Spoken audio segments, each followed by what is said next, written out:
નમસ્કાર ખેડૂત મિત્રો, હું જીતેન્દ્ર બારડ મોડર્ન કોકોનટ ફાર્મિંગમાં આપ સૌનું હાર્દિક સ્વાગત કરું છું. મિત્રો, આજના વિડીયોની અંદર આપણે જોઈ શકીએ છીએ કે જે ખાતર વ્યવસ્થાપન માટેની એક પદ્ધતિ છે રિંગ કરીને આપવાની.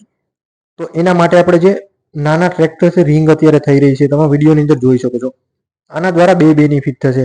એક, વેસ્ટ ખાતર નહીં જાય, અને નારિયેળની જે 6 ફૂટની ત્રિજ્યાની અંદર જે તંતુમૂળ વધારે હોય ત્યાં વ્યવસ્થિત રિંગ થશે અને એમની અંદર ખાતર આપણે આપી શકશું, જેથી કરીને એનો આપણે પૂરેપૂરો લાભ મળે.